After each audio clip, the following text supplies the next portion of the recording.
Chosen one, listen carefully. This moment is not random, and you are not hearing this by accident. Something has been arranged in the unseen realm, and heaven has pressed pause on everything else to reach you right now. You are not like the rest. You never blended in, no matter how hard you tried. From the beginning, there has been a quiet separation on your life, a divine distinction that made you feel different, misunderstood, even isolated. That difference was never a flaw. It was a mark.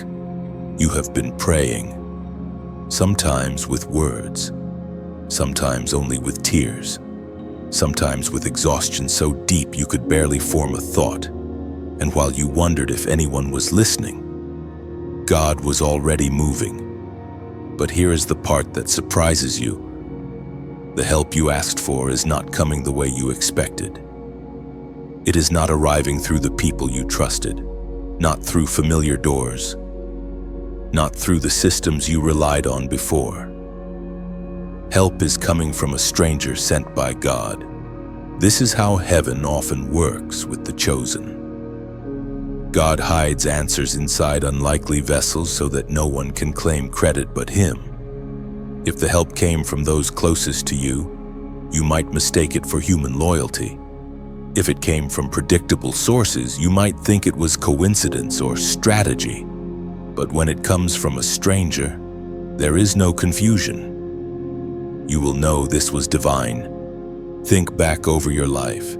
How many times were you forced to stand alone? How many times did the support you expected disappear at the moment you needed it most?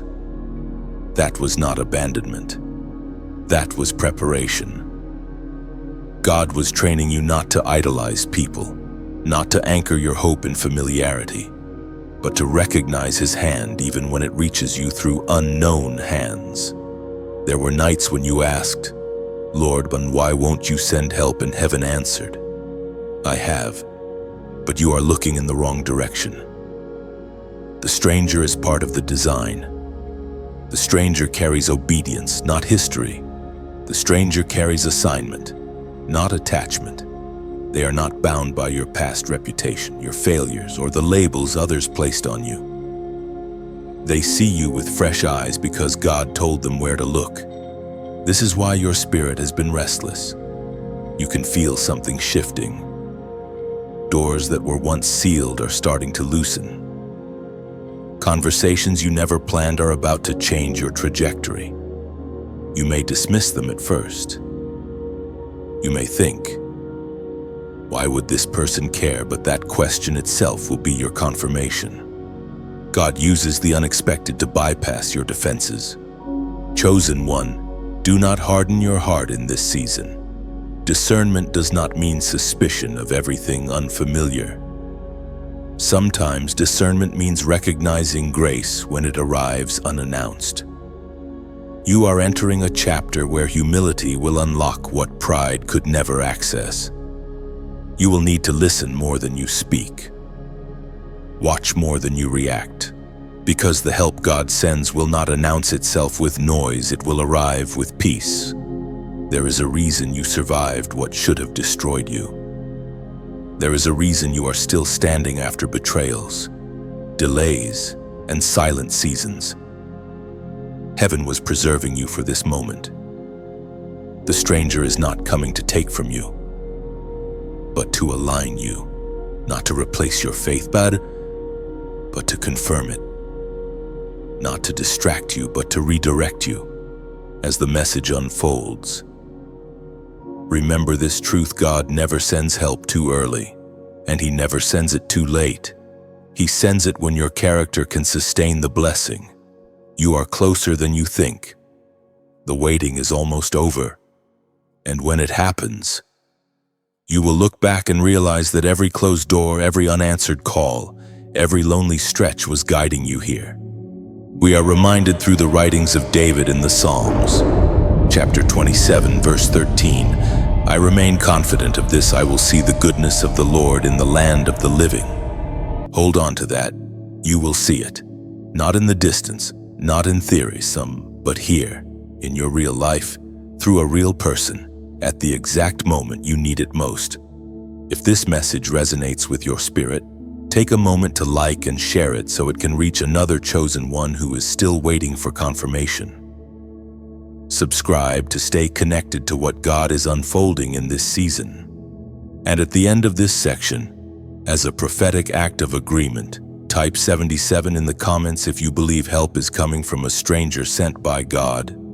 Stay alert in ordinary moments, because divine encounters rarely feel dramatic at first. God wraps miracles in normal conversations, brief meetings, and simple gestures, testing whether you recognize His fingerprints without needing thunder or spectacle. Do not rush past unfamiliar kindness or dismiss unexpected favor. Slow your pace, listen with your spirit, and remember that obedience in small responses often opens doors larger than you imagined, prepared by heaven itself. Chosen one, long before you became aware of your calling, before you learned the language of faith, before you could even name the ache in your chest, heaven had already noticed you. Your life did not drift into significance by accident. You were marked quietly, deliberately, invisibly to the world, but unmistakably to God. While others were choosing paths, you were being positioned. While others were forming identities, yours was being sealed. There were signs early on, even if you did not recognize them at the time. You felt things more deeply than others. Injustice disturbed you. Hypocrisy unsettled your spirit. You sensed when something was off, even without proof. That sensitivity was not weakness. It was evidence of marking. God places heightened awareness on those He intends to use, because they must navigate realms others never touch. You may have wondered why your life felt heavier than those around you, why responsibility found you early, why suffering visited you often. It was because marked lives attract pressure. Darkness notices the seal even when the person carrying it does not. That is why resistance appeared before clarity. That is why confusion tried to sit where purpose belonged. The enemy attacks what he cannot erase. Yet through every season, something restrained the blow. You were bent, but not broken. Delayed, but not destroyed. You survived moments that statistically, emotionally, spiritually should have ended you. That survival was not luck, it was oversight. Heaven does not casually guard what it has not claimed. Being marked does not mean being spared from pain. It means pain will not have the final word. God allowed certain experiences not to harden you, but to train you. He taught you endurance in silence, faith in absence, obedience without applause. Others needed constant reassurance. You were taught to walk without it. That is the difference. There were times you tried to be ordinary. You tried to blend in, to shrink the weight you carried, to live like everyone else. But something inside you resisted. You could not settle. You could not ignore the pull toward meaning. That restlessness was the mark stirring. Purpose does not let you sleep forever. Even your mistakes did not disqualify you. They revealed how deep the grace ran. God did not excuse them, but He used them. He showed you the cost of disobedience so you would later recognize the value of alignment. He allowed consequences so you would develop reverence, not entitlement. Marked ones must learn humility early, or pride will ruin them later. You were not chosen because you were flawless. You were chosen because you were willing. Willing to feel, willing to wrestle, willing to question, willing to return. God can shape willingness into obedience, but He resists those who think they already know. This is why help now arrives from a stranger. Familiar voices are often tangled with old versions of you. They remember who you were, not who you are becoming. The stranger meets you at the level of your assignment, not your history. They respond to the mark, not the memory. Your life has been under quiet surveillance by heaven. Doors closed that you begged to open because they would have trapped you before maturity arrived. Relationships ended because they were draining oil meant for later seasons. Opportunities passed because timing matters more than desire. Every no was guarding a future yes that required you to still be standing. You are not late. You are not behind. You are right on schedule for someone who was marked before they understood what the mark meant. Awareness comes after preparation, not before. God often prepares us in the dark so we do not confuse the process with the purpose. The Spirit spoke through the prophet Jeremiah, chapter 1, verse 5. Before I formed you in the womb, I knew you. Before you were born, I set you apart. Let that settle in you. Known before formed. Set apart before arrival. Your life has always been intentional. What you are walking into now is not a new decision from God. It is the unveiling of an old one. That understanding reframes your past, stripping shame of its power. What felt random becomes rehearsal. What felt wasted becomes wisdom. The mark explains the pressure, the isolation, the unusual hunger for truth that never left you, even when doubted deeply. Now you can forgive yourself for not knowing sooner. You were not resisting God, you were being shaped. Timing protected your heart, and ignorance shielded you until strength, discernment, and humility matured enough to carry revelation without crushing your spirit. The mark is awakening, not arriving. You will see patterns align, memories clarify, and wounds make sense. Nothing was wasted. Every thread is being pulled together into meaning that finally fits who you are becoming with peace, purpose, clarity, wholeness. Stand steady as this realization settles. You are not chasing destiny. It is meeting you. What was sealed in silence now speaks, and the marked life begins to move with confidence instead of confusion, guided by wisdom, patience, obedience, trust. Chosen one, this is the moment your perspective must shift. What you once called delay, heaven calls protection. What felt like God withholding was actually God standing in the doorway, blocking what would have consumed you before you were ready. You were never being punished. You were being preserved. There were seasons when you did everything right and still nothing moved. You prayed, you waited, you humbled yourself, and yet the answer did not come. That silence tested you more than opposition ever could, because opposition at least acknowledges your presence. Silence makes you question your worth, and that was the battlefield. Not your circumstances, but your interpretation of them. If God had answered you when you demanded it, you would have walked straight into harm with confidence instead of wisdom. You would have trusted your emotions instead of His timing. Delay trained you to listen deeper, to slow down, to distinguish desire from discernment. Protection often feels like restraint until you see what it saved you from. Think honestly.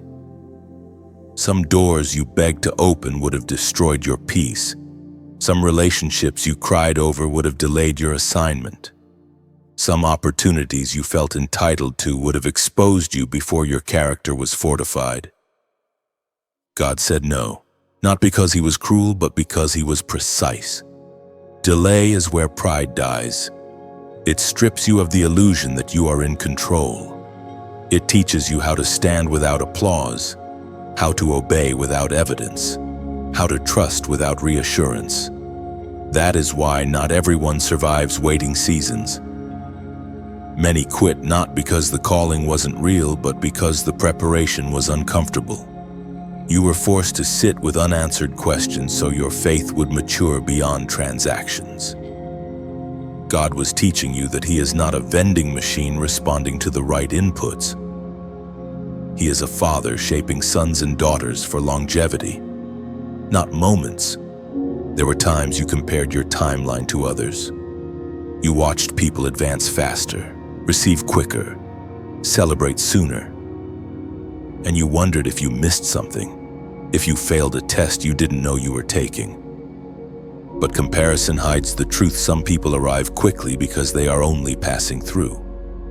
You were delayed because you were meant to remain. Delay builds spiritual muscle. It sharpens discernment. It exposes motives. It reveals whether you love the promise or the promiser. Many want the outcome without the transformation. God will not allow that with the chosen. He loves you too much to let you succeed prematurely. And here is the hard truth. Some delays were answers to prayers you forgot you prayed. You asked God to protect you from your own ignorance. You asked Him to remove what was not aligned. You asked Him to keep you from counterfeit doors. Delay was the fulfillment of those prayers. Protection does not always feel gentle. Sometimes it feels like loss. Sometimes it feels like stagnation. Sometimes it feels like everyone else is moving while you are stuck. But you were not stuck. You were hidden from distractions, hidden from premature exposure, and hidden until the season could sustain you. Now you are beginning to see it. Patterns make sense. Near misses reveal their mercy. You can look back and say, if that had worked, I would not be who I am now. That realization is evidence of growth. Immature faith resents delay. Mature faith reveres it. God does not rush what He intends to last. He does not accelerate what requires roots. He does not release what cannot yet be stewarded. And because your calling carries weight, your preparation required time. As the ancient words recorded in Romans chapter 8, verse 28 remind us. And we know that in all things God works for the good of those who love Him, who have been called according to His purpose. All things, not just the victories, not just the breakthroughs, the delays, the waiting, the closed doors, the silence, all of it was working, shaping, guarding. If this truth settles in your spirit, leave a comment with this short declaration: I trust timing.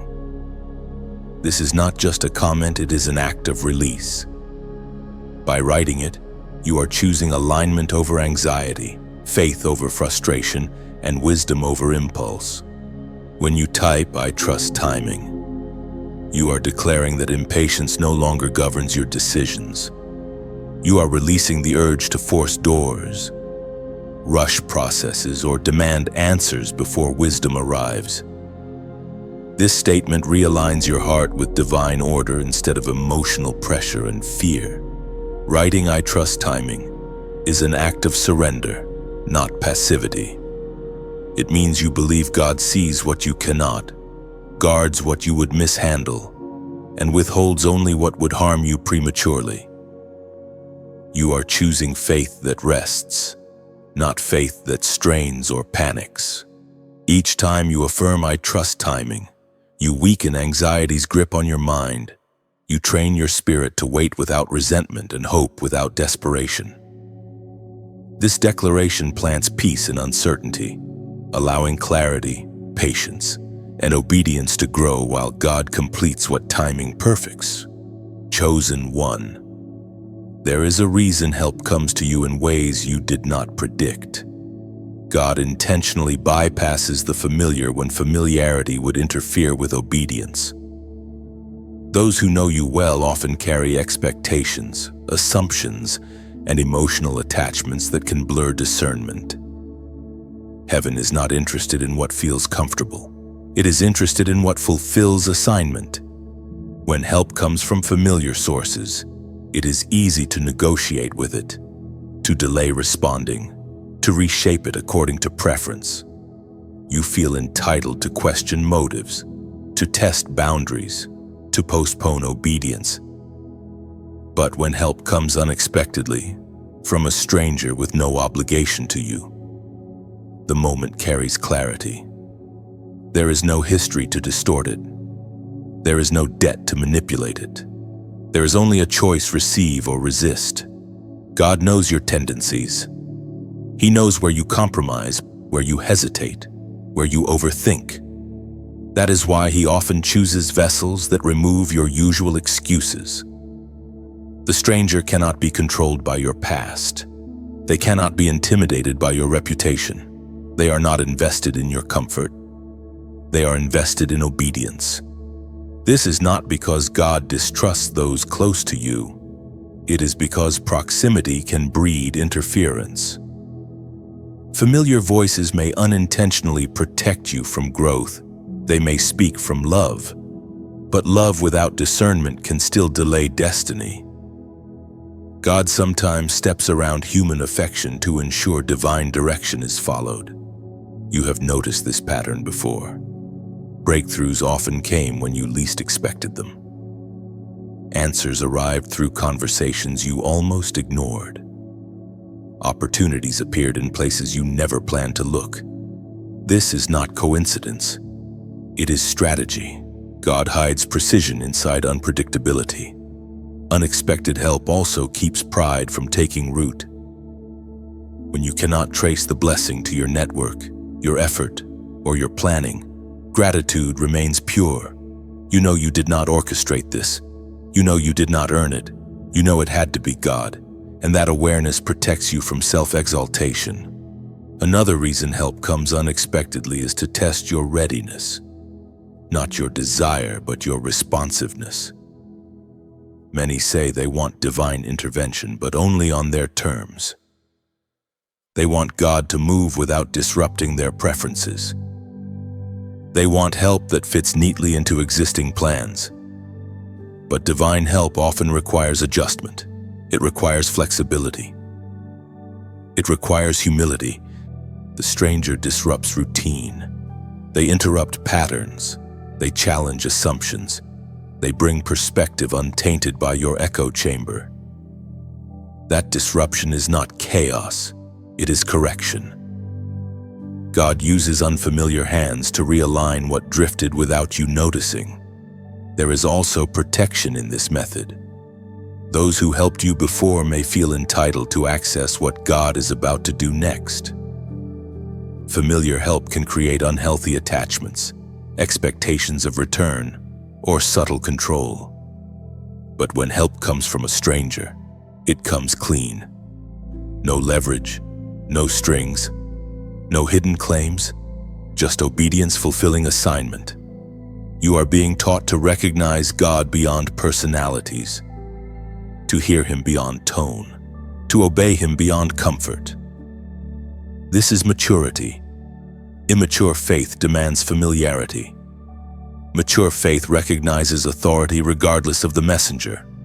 Do not underestimate how much discernment this requires. Not every unfamiliar offer is divine. Not every new voice is sent by God. That is why your spirit has been sharpened through delay and isolation. You were trained to sense alignment, not charisma, peace, not pressure, clarity, not confusion. When God sends unexpected help, it will not rush you. It will not flatter you. It will not contradict what God has already spoken in your spirit. It will confirm, not confuse. It will strengthen, not drain. And it will always point you back to obedience, not dependency. There is a biblical pattern here. God sent ravens to feed Elijah. He sent a foreign widow to sustain a prophet. He sent a pagan king to fund a rebuilding. God repeatedly used outsiders to carry provision. Not because insiders were evil, but because outsiders were positioned. Heaven speaks clearly through the words in Deuteronomy, chapter 8, verse 18. But remember the Lord your God, for it is He who gives you the ability to produce wealth, ability, provision, access. Favor, all of it originates with God, regardless of the channel He chooses. When you understand this, you stop idolizing methods and start honoring the source. This section of your journey is about trust refined by surrender. You are learning that God does not need your agreement on how help should arrive. He only requires your obedience when it does. The unexpected is not a threat to your faith. It is evidence that your faith is no longer limited by predictability. Remain open, but not naive. Remain discerning, but not closed. God is expanding your capacity to receive in new ways. And as He does, you will realize that the unfamiliar is often the doorway to the fulfilled promise you have been carrying far longer than you realized. You are stepping into a season where recognition replaces resistance. What once felt unfamiliar will feel ordained. You will no longer question why help arrived differently, because peace will confirm what logic never could, and gratitude will anchor every step forward. Chosen one, now that your eyes are opening, discernment becomes your greatest protection. Not every open hand is sent by God, and not every gentle voice carries heaven's assignment. This is the season where you learn to recognize the divine signal, the quiet, unmistakable fingerprint of God resting on what is truly meant to help you. God rarely announces Himself with noise. He speaks through peace. The divine signal often arrives without pressure, without urgency, without manipulation. It settles your spirit instead of stirring anxiety. When something is sent by God, it does not rush you into fear or force you into decisions you are not ready to carry. It brings clarity, not confusion, stillness, not chaos. Think of it like a lighthouse on a dark coast. The light does not chase the ship. It simply stands, steady and faithful, allowing those who are aligned to find their way safely. Divine help works the same way. It does not beg for attention. It does not compete. It remains consistent, waiting for recognition rather than demanding acceptance. You have been prepared for this more than you realize. Every disappointment sharpened your perception. Every betrayal trained you to listen beneath words. Every season of isolation refined your ability to sense truth without needing approval. Discernment is not suspicion, it is spiritual maturity. When the help is from God, it will align with what He has already whispered to you in silence. It will not contradict the values He formed in you through hardship. It will not pull you away from humility, prayer, or obedience. Instead, it will quietly strengthen them. God never sends help that replaces Him. Sometimes the signal shows up as peace that defies logic. Sometimes it comes as restraint, a holy pause that keeps you from moving too fast. Sometimes it is confirmation arriving from multiple directions without effort. God is not limited to one method, but His signature remains consistent. You were not chosen to live confused. You were not marked to be misled. The Spirit within you responds to truth the way roots respond to water. You may question with your mind, but your spirit will recognize what is real. As Jesus Himself declared in the Gospel of Matthew, chapter 7, verse 16, "By their fruit you will recognize them." Fruit takes time. It grows naturally. It nourishes rather than consumes. When help is sent by God, its fruit becomes visible: peace instead of pressure, clarity instead of chaos, humility instead of control. Watch the fruit. Presentation can lie, but fruit never does. If this message is helping steady your discernment, take a moment to like and share it. Not out of duty, but because light is meant to travel. Someone else may be standing at the edge of confusion, quietly asking God for confirmation, just as you once did. And if you feel led, you are welcome to subscribe, not as a number, but as a fellow traveler. This space is being built slowly, like a refuge in the wilderness, one beam, one stone, one prayer at a time, so those who are weary can rest and regain clarity. Now hear this part with gentleness, not pressure. If these words have been a quiet fire warming your spirit, and you feel peace, not obligation to respond, you may choose to support this work. Think of it as leaving wood beside a fire that already kept you warm through the night. The warmth was freely given, the fire asked nothing, but your gift allows the flame to remain for the next soul still walking through the cold. This is not a requirement. It is not a transaction. It is simply a voluntary seed placed by those who understand that light continues because someone chooses to tend it. Whether you give much, little, or nothing at all, you are honored here. If you feel led, not compelled, your support becomes like stones placed quietly beneath a bridge unseen, unnamed, but strong enough to help others cross safely. Remember this, chosen one. God never forces, never manipulates, never pressures.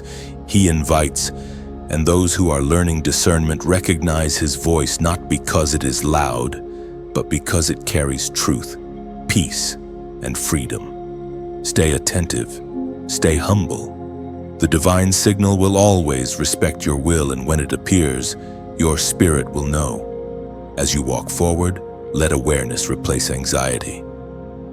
You are no longer searching blindly, but walking with calibrated sight. Each decision now passes through peace, not panic, and what is meant for you will feel steady, clear, and anchored rather than loud, rushed, or demanding voices inside. You will notice your reactions changing. Where you once over-explained, you now listen. Where you once rushed answers, you now wait. This is growth. Discernment matures quietly, teaching you to move only when alignment settles. Confirming direction without strain, confusion, or emotional pressure from surrounding noise, distractions. Carry this discernment gently. It is not a weapon, but a lamp. Use it to illuminate paths, not judge people.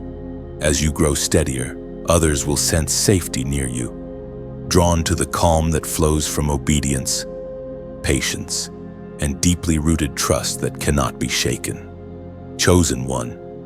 There comes a point where discernment stops being theory and becomes fire. This is that point. Because once you begin to recognize divine signals, your faith is tested not by confusion, but by hesitation. Knowing is one thing. Trusting what you know when fear rises is another.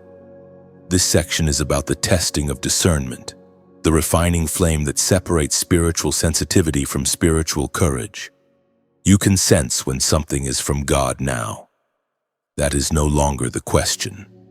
The question is whether you will act when obedience costs comfort. Discernment is not proven in calm moments. It is proven when your emotions resist what your spirit confirms. God allows this tension on purpose. He is not confusing you. He is strengthening you. Every chosen one reaches a season where clarity increases. But so does opposition. Doubt becomes more sophisticated. Fear becomes more logical. Excuses become more reasonable. This is the fire. The enemy does not attack what is unclear. He attacks what is forming, and discernment, once awakened, must be tested so it can be trusted. You may feel an inner pull towards something unfamiliar, paired with a desire to retreat into what feels safe. That is not failure. That is refinement. God is teaching you to recognize that fear does not always mean danger. Sometimes fear simply means growth is required. Discernment without action becomes frustration. Action without discernment becomes recklessness. God is teaching you balance. He is training you to move when peace confirms, even if your mind still has questions. Faith does not mean the absence of doubt. It means obedience in spite of it. This is why hesitation feels heavier now than before. Delay used to protect you. Now delay begins to drain you. That shift is intentional. God changes the weight so you know when a season has ended. What once felt safe to wait in now feels uncomfortable to remain in. That discomfort is not anxiety. It is transition. You are learning that discernment sharpens through use. Each time you obey a quiet nudge, your confidence grows. Each time you ignore it, confusion increases. God is not punishing you. He is teaching cause and effect in the spiritual realm. Sensitivity grows with responsiveness. There will be moments when you step forward trembling. That does not disqualify you. Courage is not calmness. It is movement despite fear. God never asked you to feel brave. He asked you to trust Him. Strength follows obedience, not the other way around. Be aware of this when discernment is tested. Isolation often increases, not as abandonment, but as focus. God reduces noise so you can hear clearly. He limits outside voices so you learn to trust His. This can feel lonely, but it is purposeful. Crowds confuse calling. Silence clarifies it. You may notice old coping mechanisms no longer work. Distractions feel empty.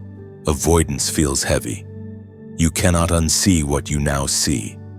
That is maturity. God does not allow you to return to spiritual ignorance once awareness is given. Accountability increases with clarity. Do not mistake the fire for rejection. Fire proves authenticity. Gold is not destroyed by fire, it is revealed. Discernment that survives testing becomes wisdom. Wisdom that moves with humility becomes authority. Authority exercised in love becomes impact. The apostle reminds us in his letter to the Corinthians, chapter 2, verse 14.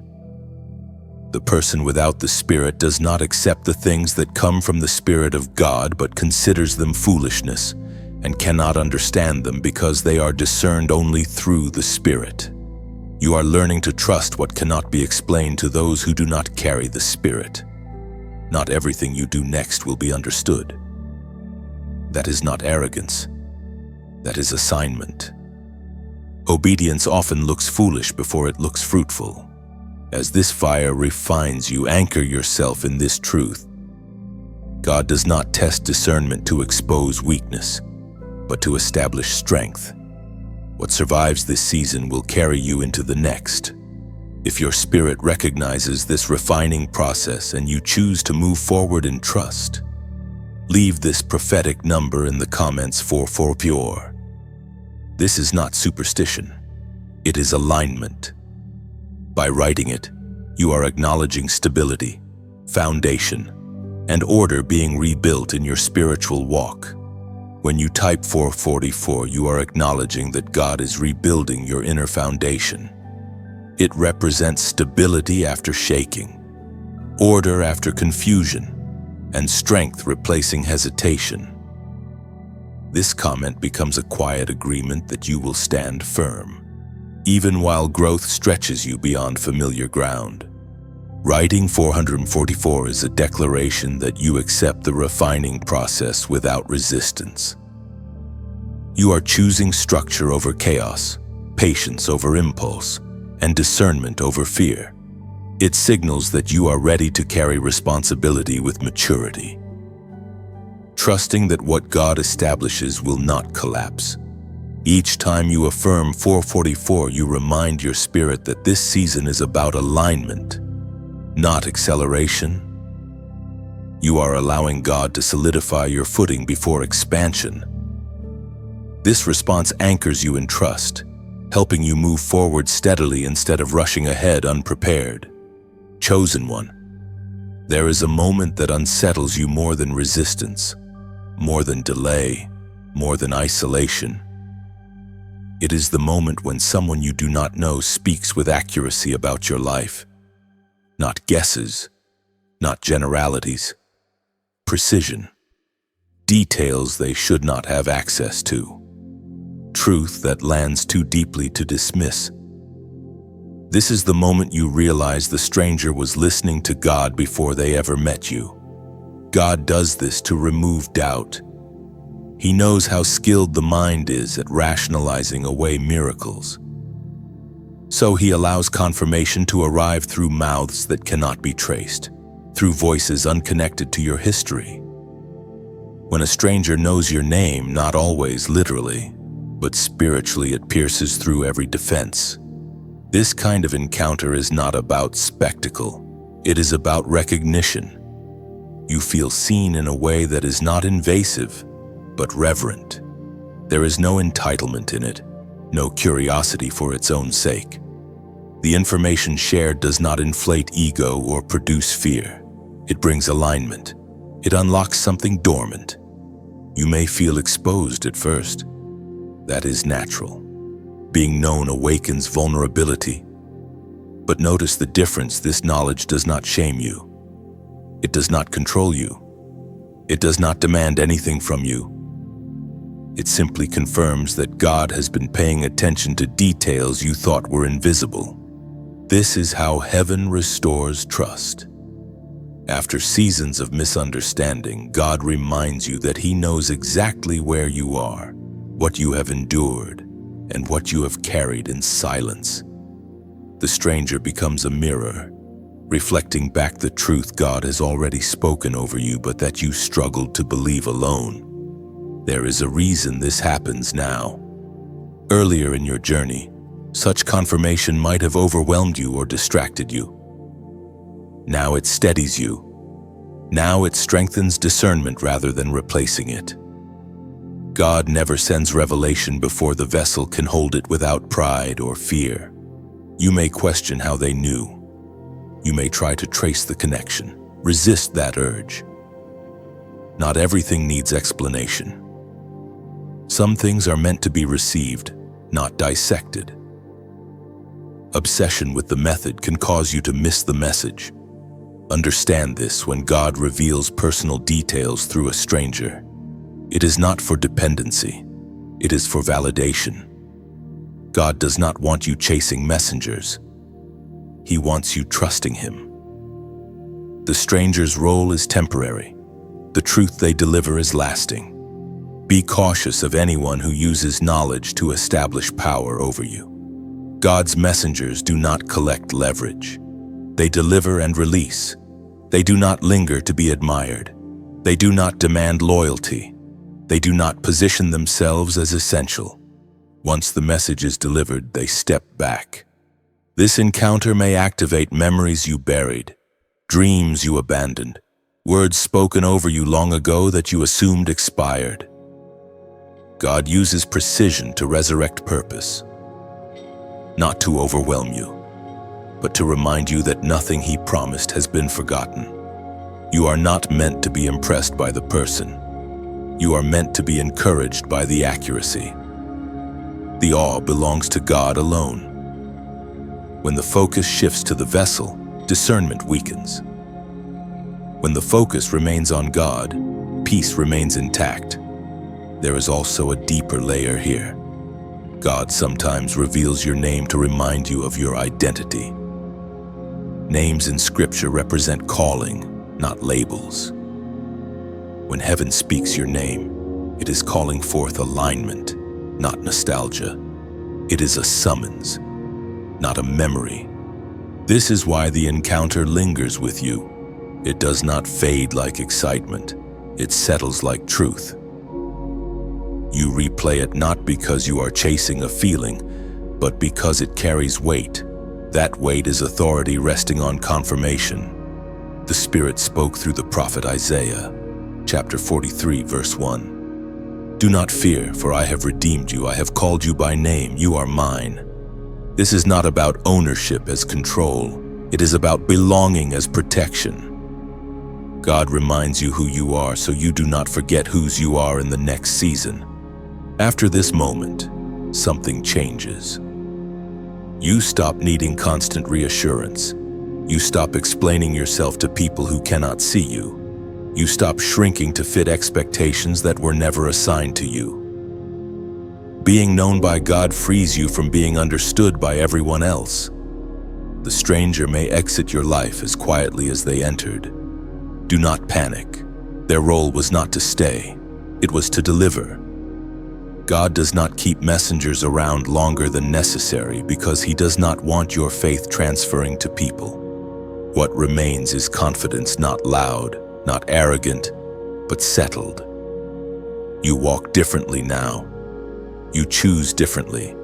You listen more carefully, because you know that God is near enough to speak your name through unexpected mouths, at exactly the moment you needed to hear it. Carry this awareness forward.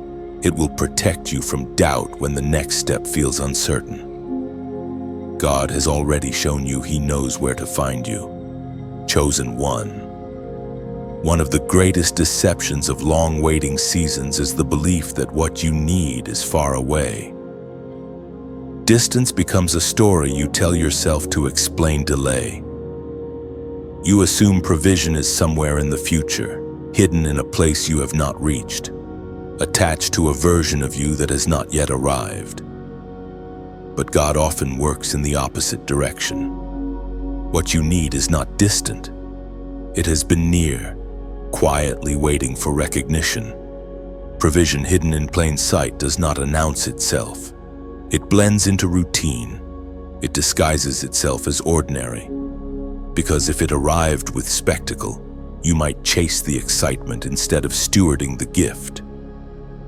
God conceals certain blessings within familiarity so they can mature without interference. You walked past it many times. You overlooked it because it did not match your expectations. You dismissed it because it came without drama. But heaven is not impressed by what draws attention. Heaven invests in what produces fruit. Sometimes provision is a skill you undervalued because it felt natural to you. You assumed everyone could do it, so you never considered it significant. But what comes naturally to you may be supernatural to someone else. God often hides provision inside your strengths, not your struggles. Other times, provision looks like a relationship you categorized incorrectly. Not everyone sent by God arrives with instant chemistry. Some arrive with consistency, with presence, with quiet loyalty. Because their purpose is not to excite you, but to sustain you.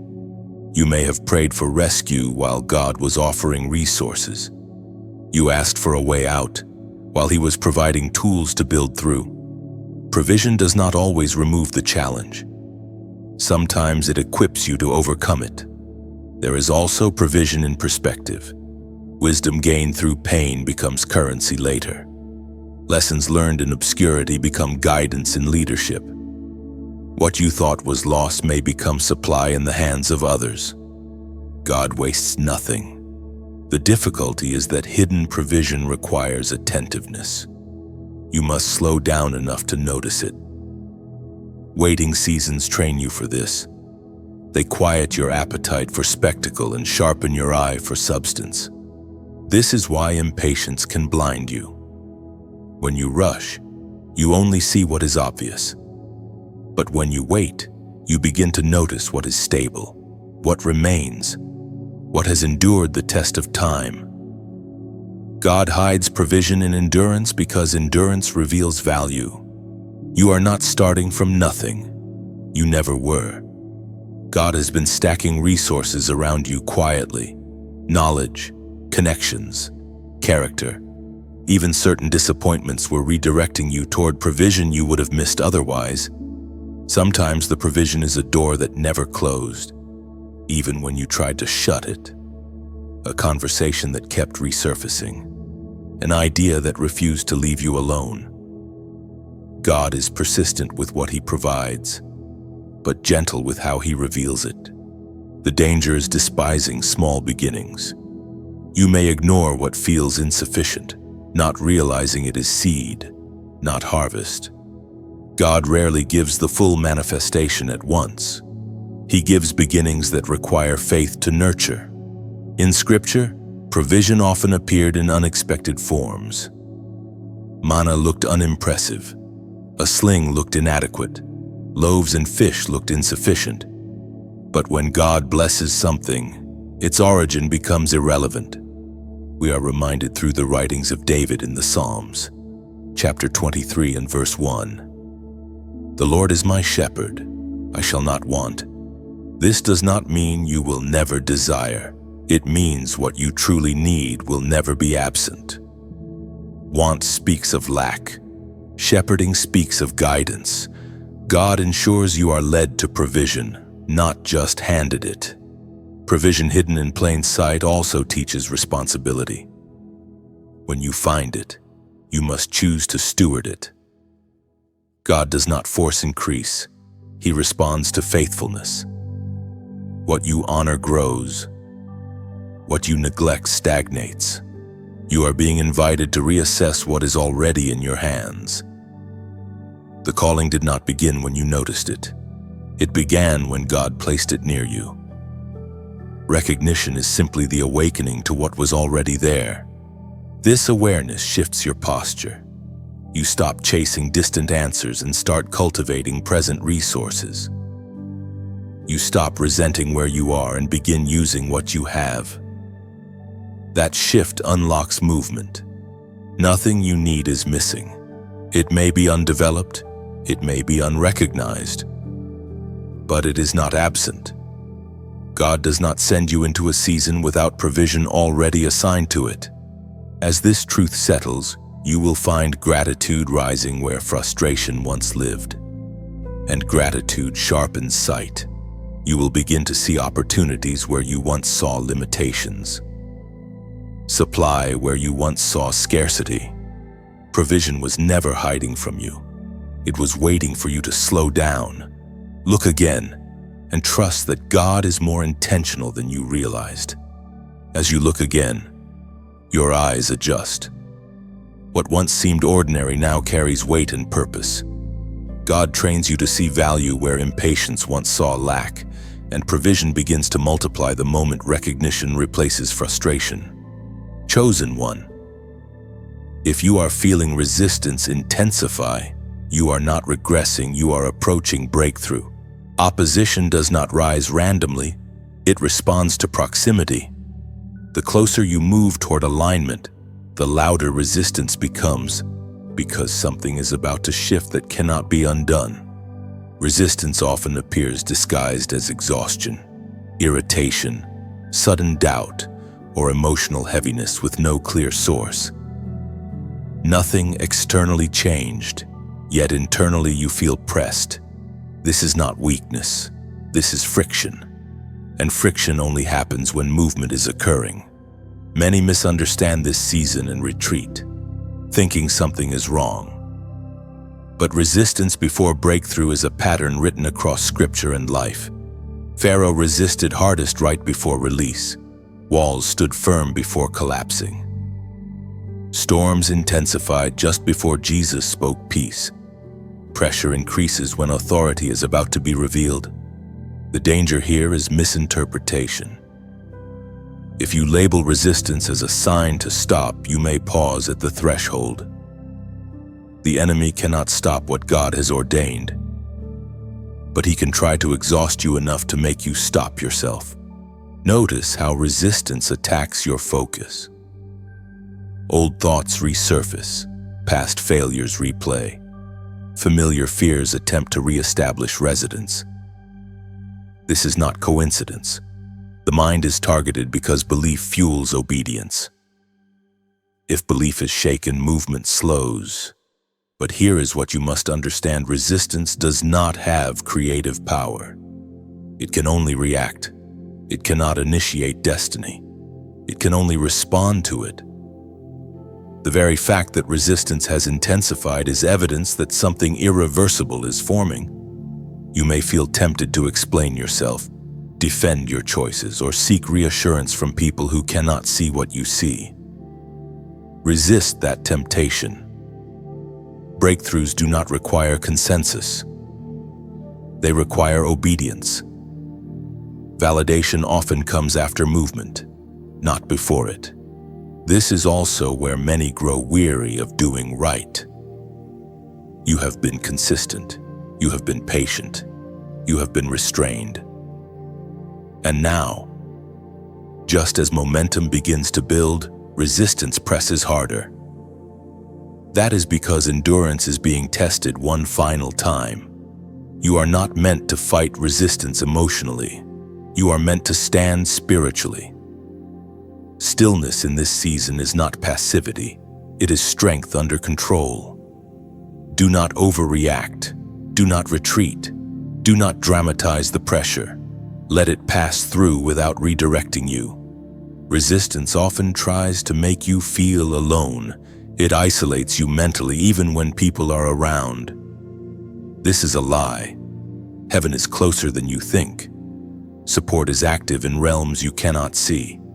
You are not carrying this moment by yourself. Be careful not to interpret spiritual resistance as relational confirmation. Just because something is difficult does not mean it is wrong. And just because something feels easy does not mean it is right. Breakthrough paths often feel narrow before they open wide. The temptation now is compromise, to adjust the vision slightly, to delay obedience just a little longer, to settle for partial movement instead of full alignment. This is where clarity matters. Partial obedience often feels reasonable, but it still delays fullness. You are being asked to hold your ground, not aggressively, not anxiously, quietly, firmly, like someone who knows the storm is temporary but the destination is permanent. The ancient words recorded in the book of James in chapter 1 verse 12 remind us, "Blessed is the one who perseveres under trial, because having stood the test, that person will receive the crown of life." Perseverance is not dramatic. It is daily. It is choosing not to quit when quitting feels logical. It is continuing when applause is absent. It is trusting that unseen progress is still progress. Resistance peaks before release because the enemy knows time is short, but pressure is not permission to abandon the path. It is confirmation you are on it. If this speaks to your current moment, leave this short declaration in the comments still standing. By writing it, you are not denying the pressure, you are declaring that pressure will not move you. When you write "still standing," you are acknowledging that pressure has not erased your position. You are not pretending the struggle is easy. You are simply affirming that despite fatigue, doubt, or resistance, you have not surrendered your ground or abandoned the path God set before you. This declaration means you recognize endurance as strength. You are choosing to remain present rather than escape, faithful rather than reactive. Still standing reflects maturity, the kind that does not require everything to feel resolved before continuing forward with quiet confidence and resolve. By typing "still standing," you are reminding yourself that survival itself carries testimony. You may not see breakthrough yet, but you are still here, still believing, still aligned. That alone disrupts discouragement and weakens the power of resistance pressing against your mind. Each time you affirm "still standing," you anchor your spirit in perseverance.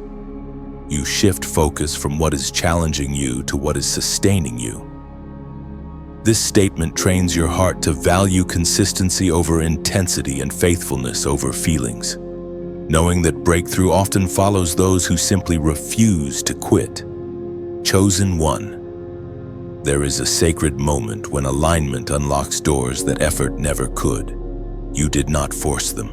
You did not argue with resistance. You simply arrived in position. And suddenly what was sealed responded to who you had become. This is how sudden doors work in the kingdom. They open not because of pressure, but because of readiness.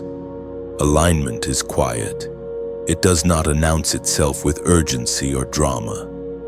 It feels like standing in the right place at the right time without fully understanding how you arrived there. Your spirit recognizes it before your mind catches up. Conversations shift. Opportunities surface, resistance lessens. That is not coincidence.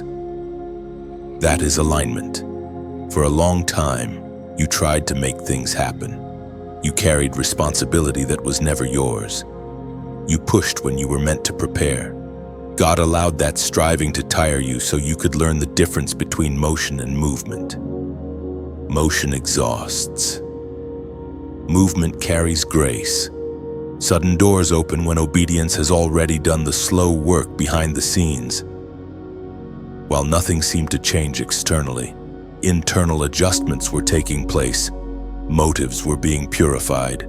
Discernment was being sharpened. Humility was being secured, and those unseen changes were keys forming quietly in your hands.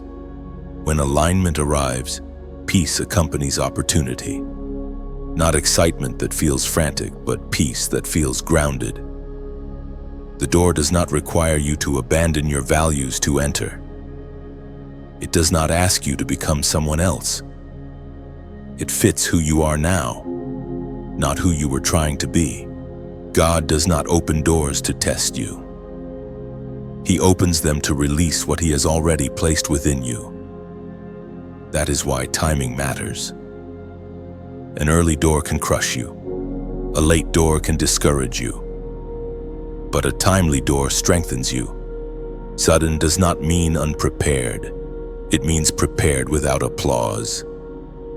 Overnight shifts are usually the result of long seasons of unseen faithfulness. Heaven honors consistency more than charisma. You are entering a season where obedience begins to produce acceleration. What once took years may now take months. What once required striving may now require simple agreement. This is not favoritism. It is stewardship. You learned how to wait without bitterness. Now you are trusted with movement. These doors are not just for you. They are channels. God opens access so provision, healing, wisdom, and stability can flow through you to others. That is why humility must remain intact. The door did not open because you were superior. It opened because you were aligned. Picture a river that finally clears its blockage. The water does not celebrate itself. It simply flows, nourishing everything downstream. Alignment turns you into that river, moving without noise, blessing without strain. According to what is revealed in the book of Revelation, chapter 3, verse 8. See, I have placed before you an open door that no one can shut. I know that you have little strength, yet you have kept my word and have not denied my name. Notice this truth: the open door is not given because of great strength, but because of faithfulness. God acknowledges weakness, yet still opens access. Alignment is not about power, it is about obedience. As these shifts begin, remain grounded.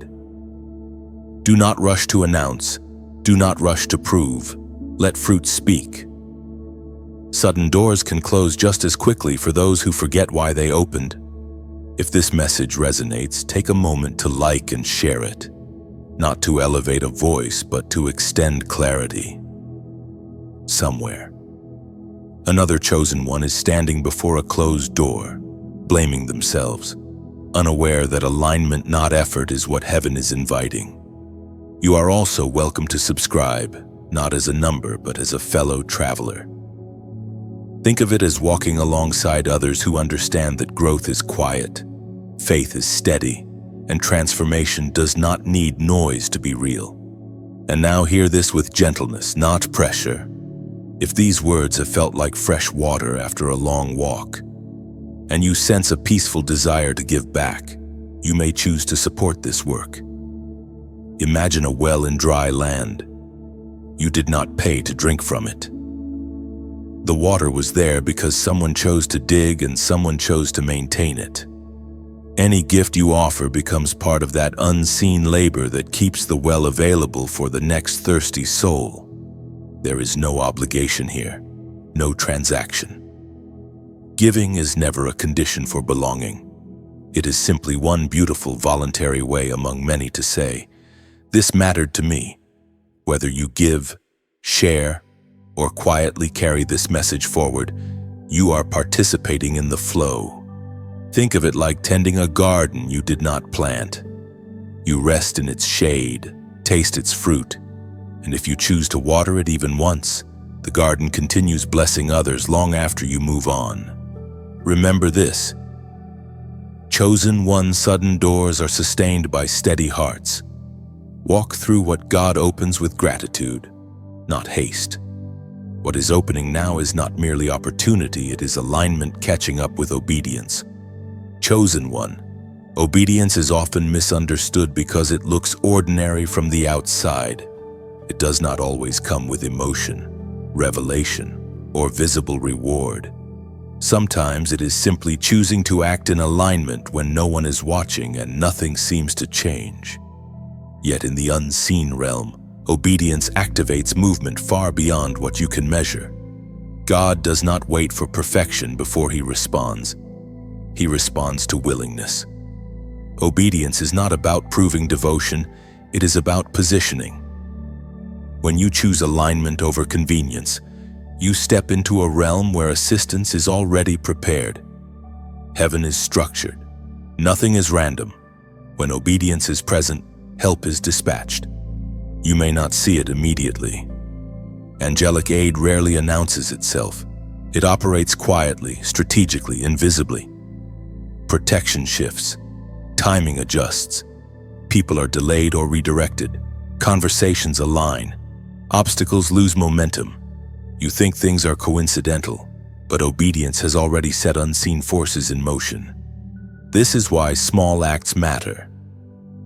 Choosing integrity when compromise would be easier.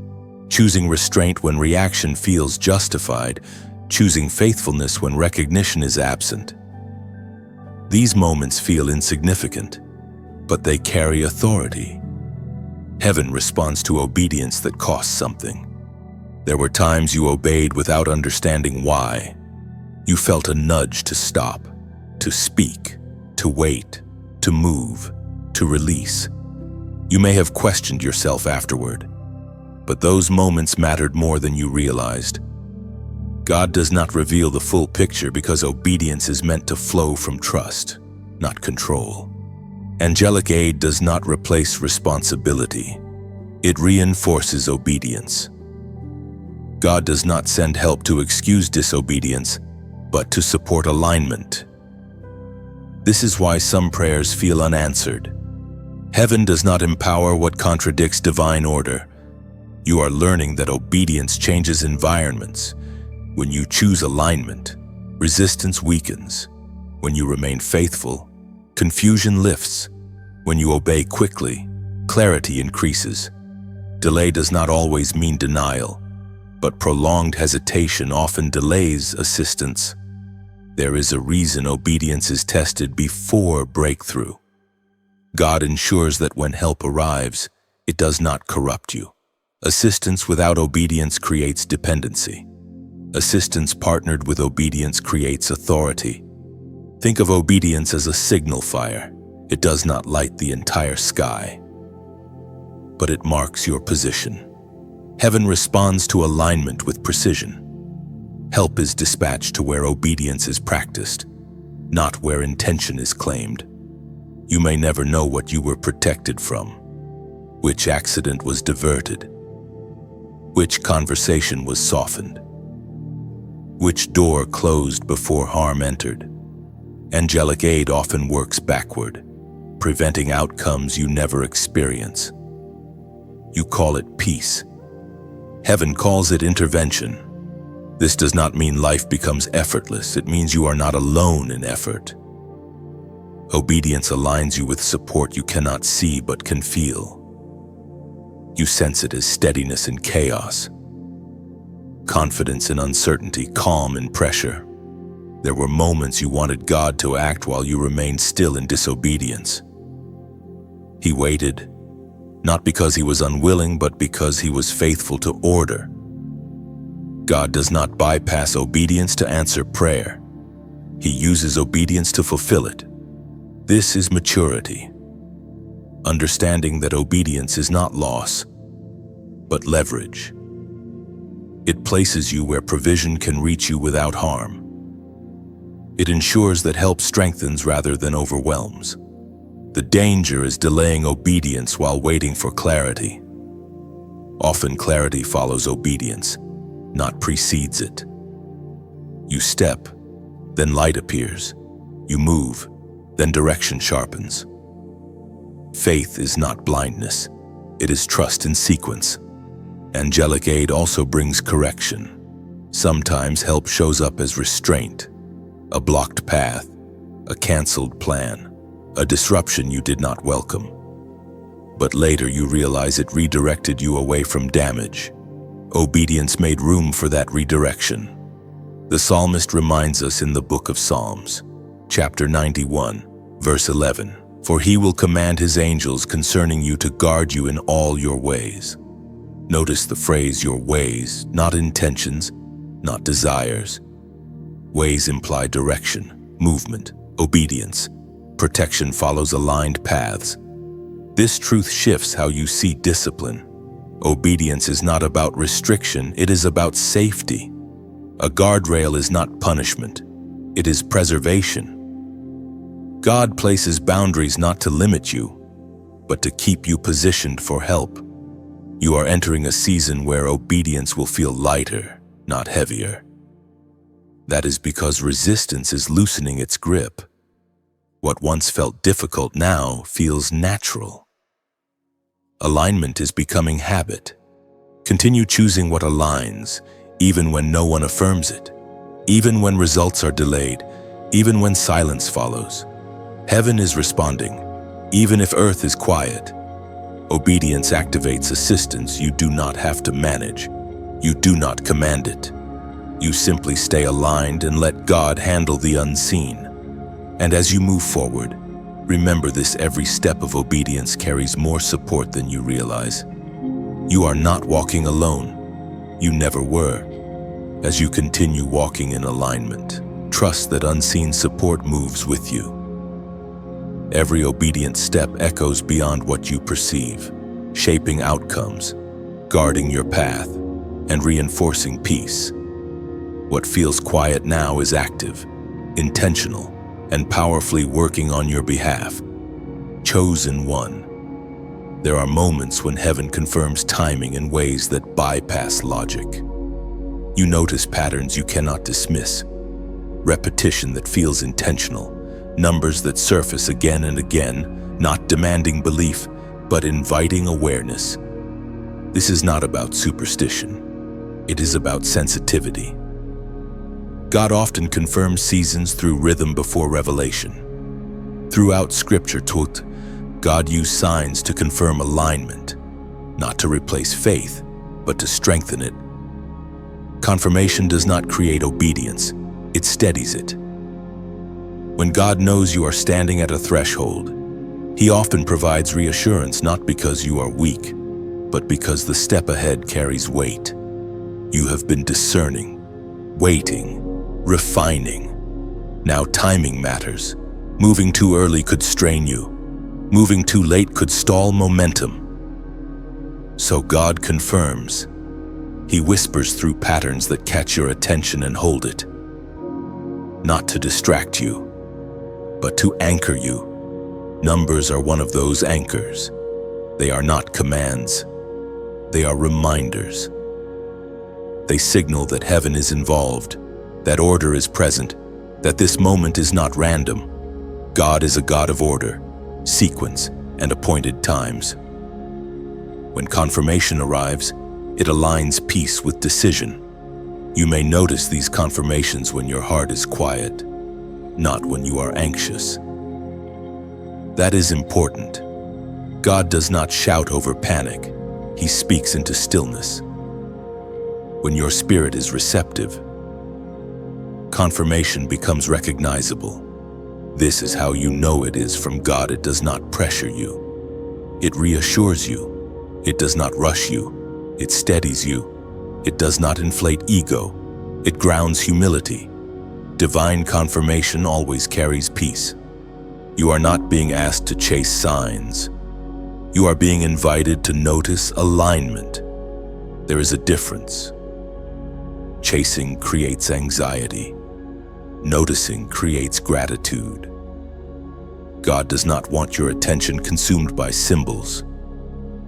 He wants your heart anchored in trust.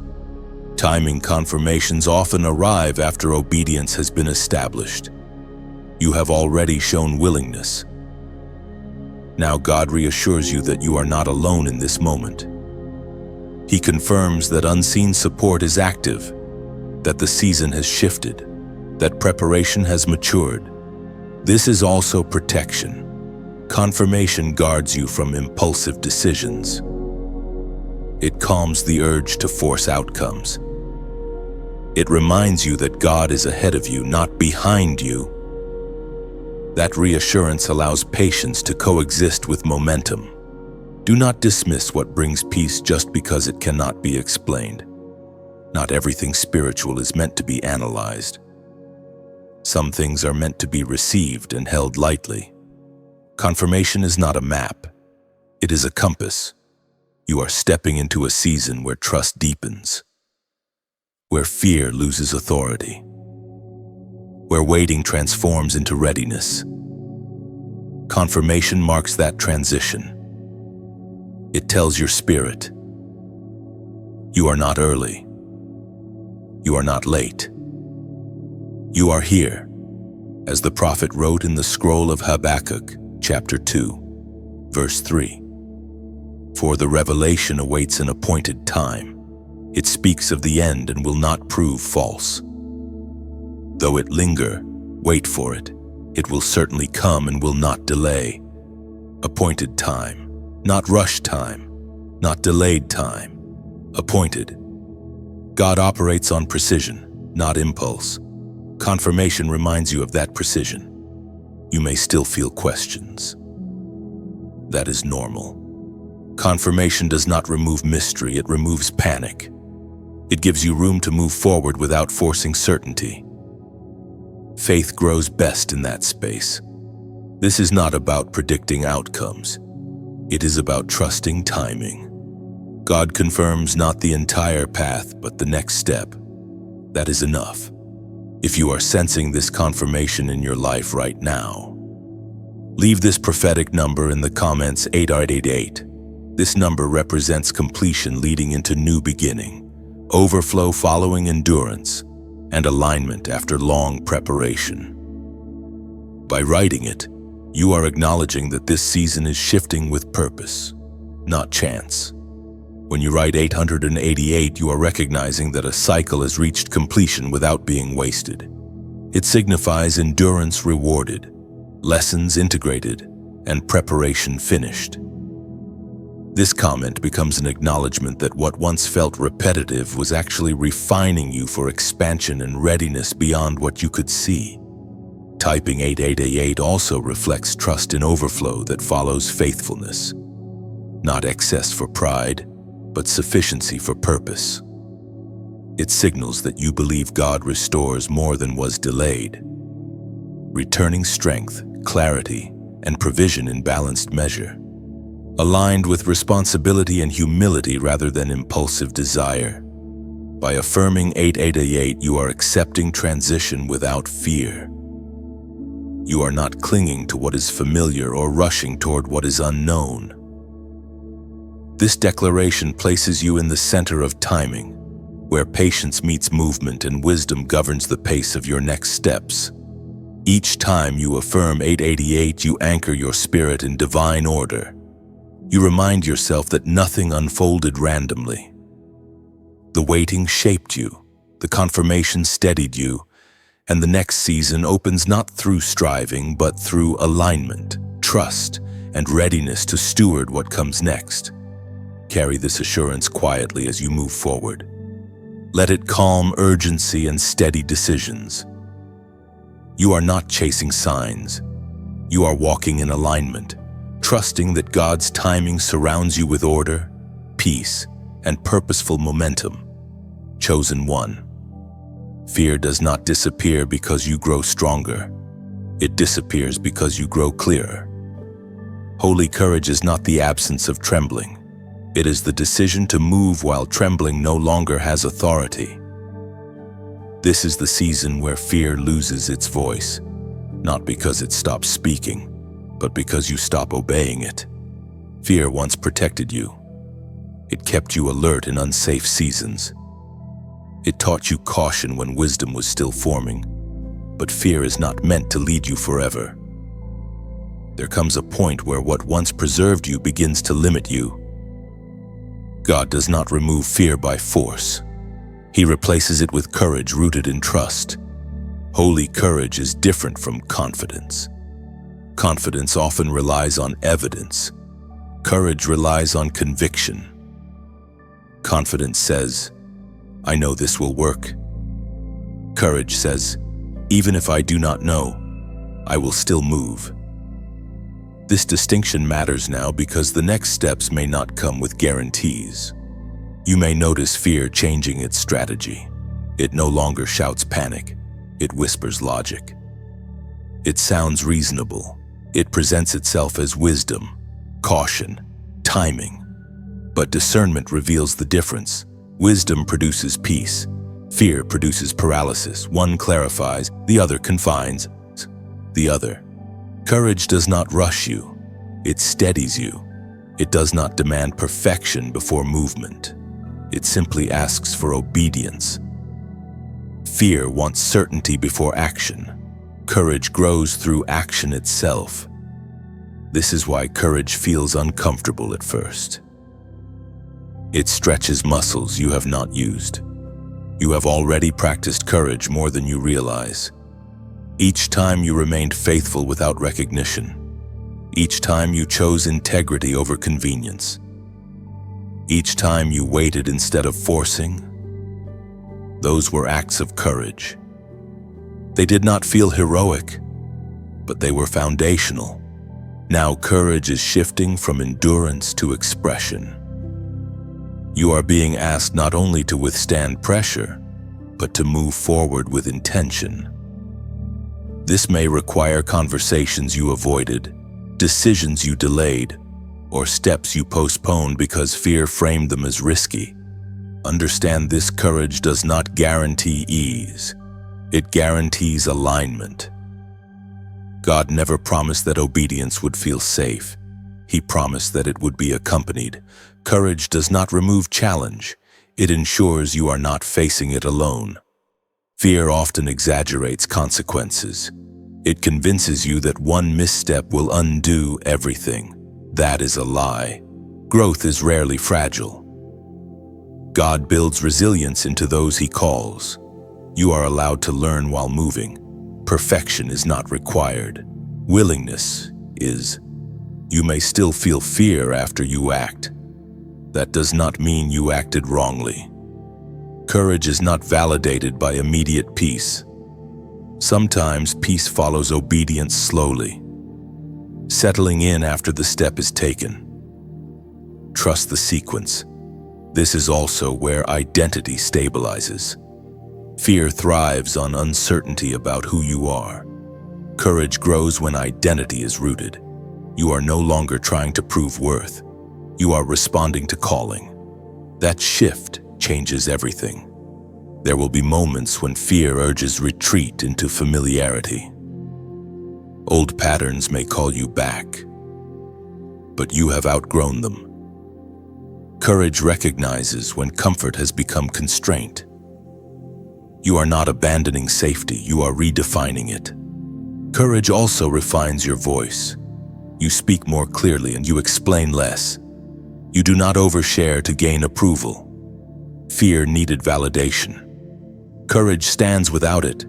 That does not make you cold. It makes you grounded. Do not confuse courage with aggression. Holy courage is gentle but firm. It does not need to dominate to be effective. It moves with authority that does not shout. It holds boundaries without hostility. There will be those who misunderstand this version of you. That is inevitable. Fear once kept you accommodating. Courage may appear distant to those who benefited from your hesitation. That is not your burden to carry. Courage also invites support. When you move, others align. When you stand, resistance clarifies. Fear isolates. Courage connects. It creates space for collaboration without compromise. This season is not about eliminating fear entirely. It is about removing its leadership. Fear may ride in the passenger seat for a while, but it no longer holds the wheel. You decide direction now. It was proclaimed in the second letter to Timothy, chapter 1, verse 7. For God has not given us a spirit of fear, but of power, of love, and of a sound mind. Power replaces helplessness. Love replaces self-protection. A sound mind replaces confusion. This is not future promise. It is present provision. As courage grows, fear shrinks into perspective. It becomes information, not instruction. It alerts, but it does not command. That is maturity. You are not reckless. You are resolved. You are not impulsive. You are intentional. Courage is simply faith in motion. Move gently, but move. Fear will not vanish before you step. It will fade because you did. And as you continue forward, you will realize something quietly powerful. Courage was never something you needed to find. It was something God placed within you, waiting for permission to lead. Chosen one, there is a depth of healing that does not come through explanation, apology, or time alone. It comes when God allows present mercy to meet past wounds in ways you never expected. This is the season where old injuries are not just remembered, but redeemed. You carried wounds that shaped how you moved through the world. Betrayal taught you caution. Abandonment taught you independence. Disappointment taught you to lower expectations. These lessons helped you survive, but they were never meant to define you forever. Survival is not the same as wholeness. God does not rush healing because rushed healing leaves residue. He waits until you are strong enough to revisit what hurt you without being consumed by it. That strength did not arrive overnight. It was built through endurance, discernment, and courage. Now mercy can touch places that once felt untouchable. Healing often begins quietly. It may arrive through kindness that feels undeserved, through patience that does not match your past experiences, through people who show up consistently instead of dramatically. God heals by contrast. He introduces experiences that gently contradict old narratives. You may feel conflicted at first. Part of you wants to accept the mercy. Another part wants to protect itself. That tension is normal. Trust is being rewired. God does not shame your hesitation. He understands how deeply wounds embed themselves.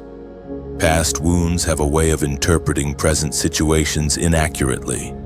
A neutral tone feels like rejection. A delay feels like abandonment. A boundary feels like betrayal. Healing does not erase memory. It corrects interpretation. This is why God allows mercy to meet you now. Not to erase the past, but to reinterpret it. To show you that not everyone leaves. Not everyone lies. Not everyone takes advantage. Mercy introduces new data to your nervous system. You may notice emotional responses softening, reactions slow, defensiveness loosens. These are signs of healing, not weakness. Guarded hearts survive. Open hearts heal. Healing also involves grief. You may mourn what you did not receive when you needed it most. That grief is not ingratitude. It is honesty. God invites you to bring it to Him without polishing it. There is also forgiveness in this season, but not forced forgiveness. True forgiveness emerges naturally when pain no longer controls you. God does not rush forgiveness because premature forgiveness silences pain instead of healing it. Mercy meets wounds with patience. It does not demand closure. It offers safety. It allows you to feel without being overwhelmed. Sometimes healing comes through unexpected kindness from unlikely people. God uses strangers, new relationships, or even brief encounters to restore what was broken. He shows you that goodness did not disappear just because pain once dominated your experience. This is not replacement. God does not replace people. He restores capacity. He heals your ability to trust, to hope, to connect without fear ruling your decisions. Healing also reveals boundaries. As wounds heal, you become clearer about what you will and will not allow. Boundaries are not walls, they are doors with discernment. You may feel guilt for healing. Survivors often do. You may wonder if moving forward dishonors what you endured. It does not. Healing honors survival by completing its purpose. The enemy often tries to reopen healed wounds through memory. But memory without pain is proof of healing. You can remember without reliving. That is freedom. God does not erase scars. He transforms them into testimony. The scars no longer hurt. They remind you of resilience. The prophet Joel spoke words that still echo. In the book of Joel, chapter 2, verse 25, I will restore to you the years that the locust has eaten. Restoration does not mean pretending loss did not happen. It means God brings value where devastation once lived. He redeems time by filling what remains with meaning. You are not becoming naive. You are becoming healed. Wisdom remains and discernment remains. What leaves is the constant expectation of pain. As mercy continues its work, you will notice joy returning without effort, laughter without guilt, hope without suspicion. These are signs that healing is taking root. Healing does not change your past.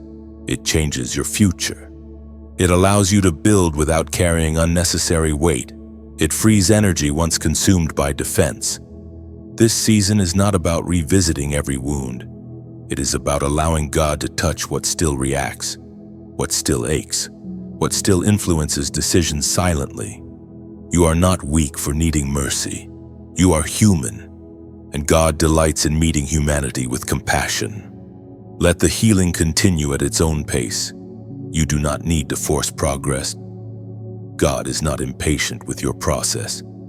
You are becoming whole, not by forgetting where you have been, but by allowing mercy to redefine where you are going. As mercy settles, you begin to move lighter. Choices feel freer, reactions calmer, hope steadier. Healing no longer demands effort, it unfolds naturally. You are learning to live from peace instead of protection, allowing restored trust to shape each step forward. Chosen one. There is a sacred irony in how God completes elevation. After all the refining, the waiting, the healing, the courage, He often places the crown on your life through hands you never expected. Not through those who watched you struggle, not through those who doubted or delayed you, but through unlikely hands obedient, detached, precisely positioned. This protects your heart. If the crown came from familiar hands, pride or bitterness might compete with gratitude. If it came from those who hurt you, you might confuse validation with healing. But when it comes from an unexpected source, the focus stays clear. This was God. Elevation is not applause, it is responsibility. And God is careful about who introduces you into it. The one who lifts you is often not emotionally invested in your past.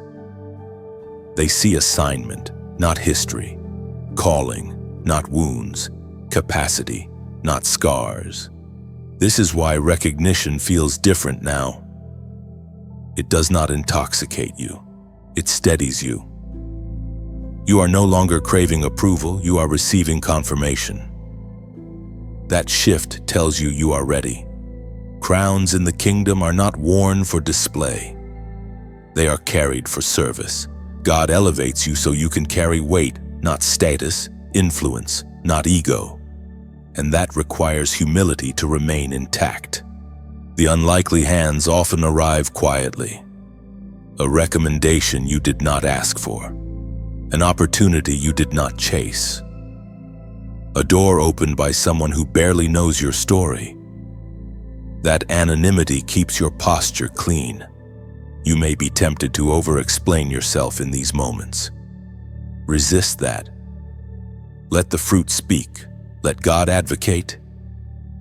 You have spent enough seasons defending who you are.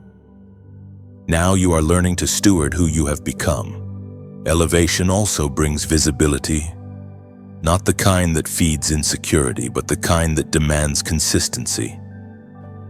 People will watch how you carry yourself, how you respond, how you remain grounded, though this is not pressure, it is trust being extended.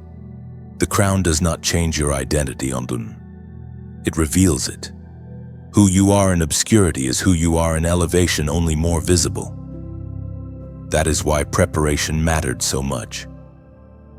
God does not rush crowns because He loves you too much to expose you prematurely. You will notice something else. Elevation clarifies relationships. Some will celebrate sincerely. Some will distance quietly. Some will misunderstand. Let that sorting happen without resistance. You are not losing people. You are shedding misalignment. God crowns through unlikely hands so you never forget where authority comes from. Not from popularity, not from proximity, but from obedience sustained over time. In Scripture, David was anointed by Samuel, not promoted by his brothers. Joseph was elevated by Pharaoh, not affirmed by those who betrayed him. God has always used unexpected vessels to complete His work, as it was spoken in the sacred texts of old. In the book of 1 Peter chapter 5, verse 6.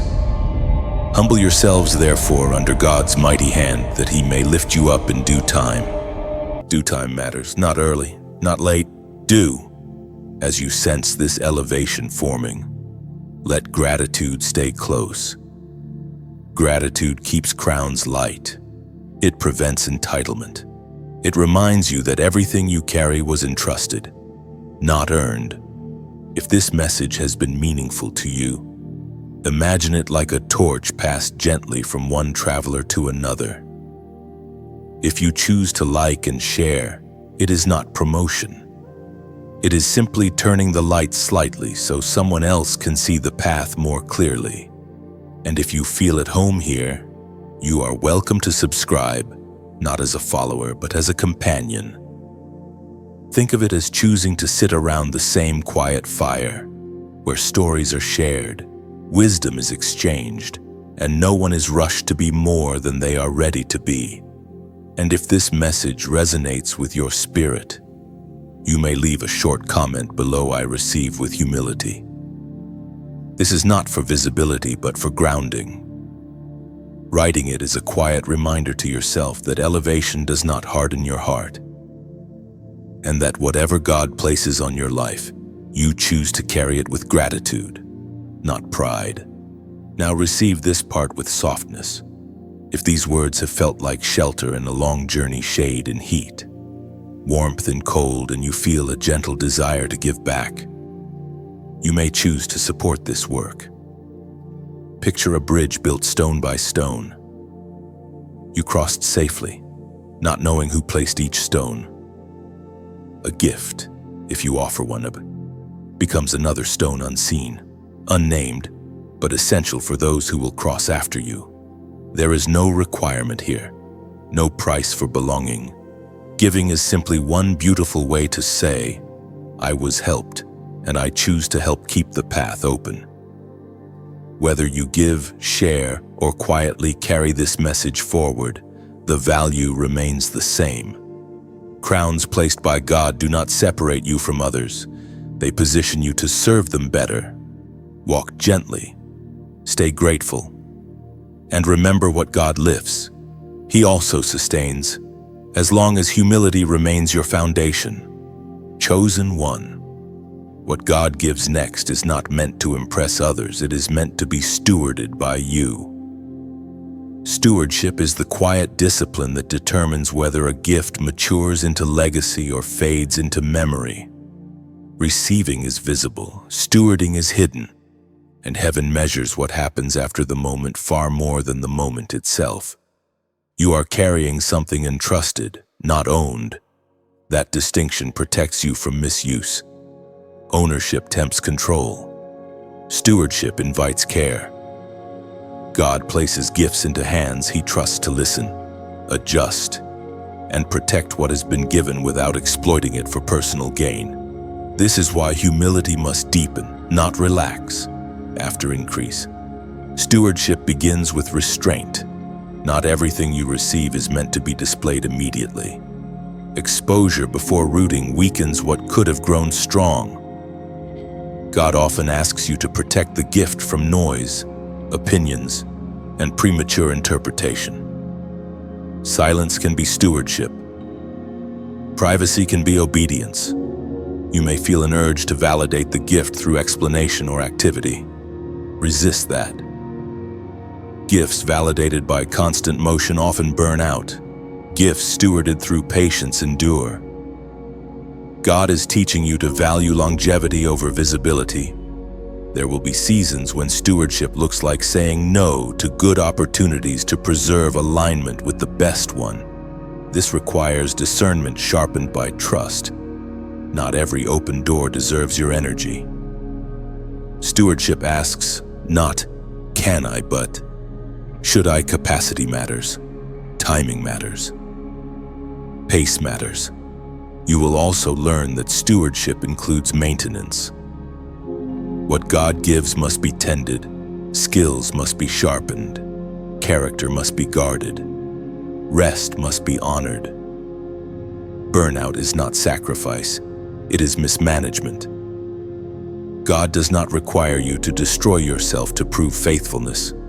There may be moments when the gift feels heavy. Responsibility often does. But heaviness does not mean harm, it means significance. God does not place weight on what He considers insignificant. Stewardship teaches you to distribute weight wisely so it does not crush you. You are not meant to carry everything alone. Stewardship includes delegation, counsel, and accountability. Pride isolates. Wisdom invites support. God surrounds stewards with people who complement, not compete. Learn to receive help without surrendering direction. Another layer of stewardship is correction. God may redirect how you use what He gave. This is not revocation, it is refinement. A teachable spirit preserves access. A defensive spirit restricts growth. Remain adjustable. God guides stewards step by step, not all at once. You may notice that comparison threatens stewardship. Watching how others use their gifts can distort how you treat yours. Stewardship is personal, assignment specific. What works for another may damage you. God measures faithfulness, not imitation. There will be pressure to monetize, popularize, or accelerate what God gave you. Examine that pressure carefully. Increase is not wrong, but haste often is. Stewardship prioritizes sustainability. It asks whether growth will strengthen the gift or strain it. You are also learning to protect the gift from resentment. Others may misunderstand, minimize, or misuse what you carry. Guard your heart. Bitterness corrodes stewardship. Forgiveness preserves clarity. God defends what is stewarded with integrity. Stewardship involves seasons of pruning. God may remove aspects that once served you but no longer fit. Loss in stewardship is not punishment. It is preparation for greater fruitfulness. What is removed creates room for what must grow. There will be times you feel tempted to prove the gift's value. Resist that urge. God is not asking for proof. He is asking for faithfulness. The fruit will speak in time. Stewardship trusts process over performance. This season asks you to slow your pace enough to listen. God often gives guidance after gifts are received. He waits to see how you handle what is already in your hands. Obedience now determines capacity later. The ancient wisdom recorded in the book of Luke, chapter 16, verse 10, speaks clearly: whoever can be trusted with very little can also be trusted with much. And whoever is dishonest with very little will also be dishonest with much. Trust precedes increase. Stewardship reveals trustworthiness not through grand gestures, but through consistency and small choices. You are being watched not by people, but by heaven to see how you treat what has been entrusted. Do you honor it when no one applauds? Do you protect it when it costs you convenience? Do you release it when God asks, even if attachment whispers otherwise? Remember, this stewardship is worship expressed through responsibility. How you handle what God gives reflects how you see Him. Carelessness misrepresents His nature. Faithfulness mirrors it. As you move forward, hold the gift gently but firmly. Do not grip it in fear. Do not toss it in excitement. Carry it with reverence. God does not regret entrusting you. He trusts your heart more than your skill. What you steward well will outlive you. What you rush will exhaust you. Choose wisely. God is patient with growth, but faithful stewardship accelerates trust. Remain humble, remain attentive, and remember, what God places in your hands is meant to flow through your life, not replace Him as the source. Chosen one. The journey completes not when you arrive, but when you turn outward. There comes a sacred shift when you realize that everything you endured was never meant to terminate in you. The help that reached you through unexpected hands now reshapes you into a vessel through which help flows. This is the quiet completion of calling, becoming the stranger God sends to someone else. You once waited, searching faces for rescue, scanning horizons for relief. You remember the ache of uncertainty, the loneliness of unanswered prayer, the vulnerability of needing help without knowing where it would come from. That memory is not meant to haunt you. It is meant to guide you. God preserves memory so compassion remains alive. You are not asked to save anyone. Salvation belongs to God. But you are invited to participate, to carry kindness, clarity, provision, or encouragement into moments that feel fragile to others. Often, you will not know the full impact.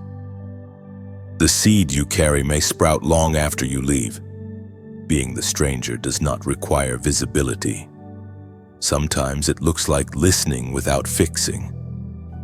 Sometimes it is generosity without explanation. Sometimes it is speaking truth gently when silence would be easier. God uses ordinary obedience to create extraordinary turning points. You may underestimate what you carry. That is humility, but do not dismiss it. God does not overestimate His stewards. The comfort you received equips you to comfort without superiority. The wisdom you gained equips you to guide without control. The healing you experienced equips you to hold space without judgment. There will be moments when you hesitate. You will wonder if it is your place. You will fear intrusion. Remember this: God orchestrates encounters with precision. If you are present, attentive, and peaceful, you can trust said presence has purpose. Do not force yourself into roles God did not assign. Being the stranger does not mean chasing need. It means responding when alignment presents itself. God brings paths together at the right moment. He does not require you to manufacture opportunity. Sometimes you will not speak at all. Your consistency will speak. Your calm will speak. Your integrity will speak. People notice safety before they notice solutions. When someone feels safe near you, you have already helped. You will also learn restraint. Not every story needs your input. Not every struggle needs your presence. Wisdom discerns when to step forward and when to step back. God values timing as much as intention. Being the stranger also means releasing outcome. You may never see results. Gratitude may never be expressed. Recognition may never come. That is part of the purity of this calling. You are not sent for affirmation, you are sent for alignment. Do not underestimate brief encounters. Scripture is full of short interactions that altered history. A word spoken, a coin given, a moment of courage. God multiplies obedience far beyond its apparent size. There will be seasons when you realize you crossed someone's path at exactly the right time. You may feel awe. Resist pride. That awe belongs to God. Remain grateful that you were trusted. You may also be misunderstood. People often do not recognize help when it first arrives. Do not internalize rejection. Being the stranger means releasing expectation. Obedience is complete once offered, regardless of response. As you step into this role, protect your humility. The greatest danger of being used by God is believing the use defines your worth. It does not. You were worthy before you were useful. Service flows from identity, not toward it. You will notice your compassion deepening. You see people differently now. Less judgment, more patience. You recognize silent battles. This is not heaviness.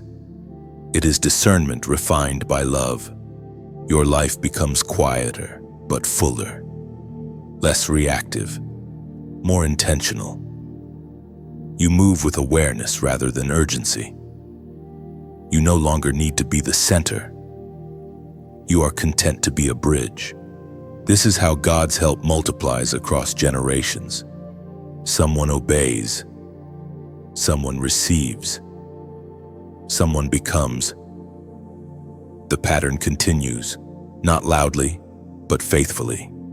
The voice of God thundered in the book of Exodus, chapter 3, verse 10. So now, go. I am sending you. This sending is not dramatic. It is steady. It does not demand perfection. It requires availability. God sends those who have learned to listen, to wait, to heal, to steward. You are not losing your story by giving it away. You are completing it. What began with need ends with purpose. What began with waiting ends with walking. Carry this calling lightly. You are not responsible for outcome, only obedience. God handles the rest. And as you continue forward, remember once you were the one waiting for a stranger sent by God. Now, without striving or announcement, you are becoming one.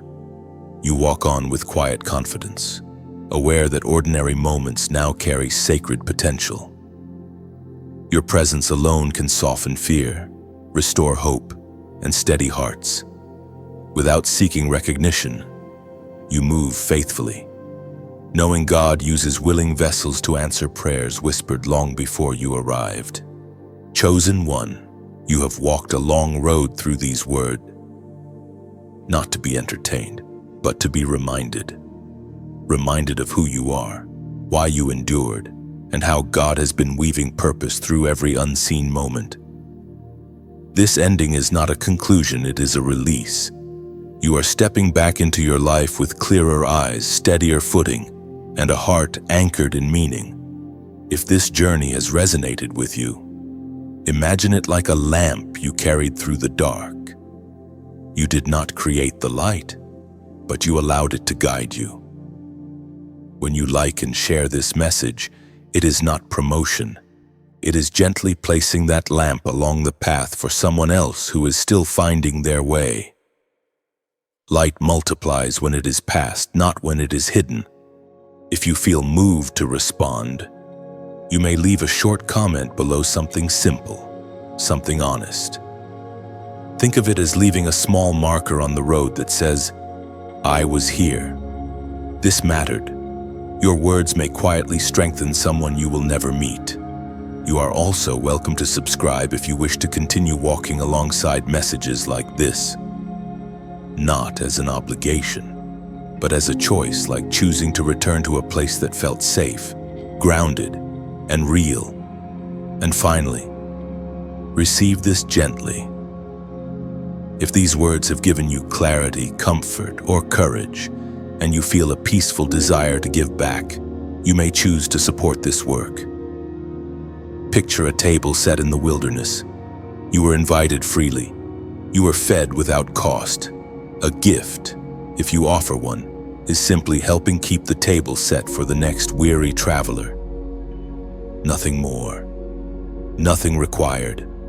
Thank you for walking this far. Carry what served you, release what didn't, and step forward knowing you were never alone on this path.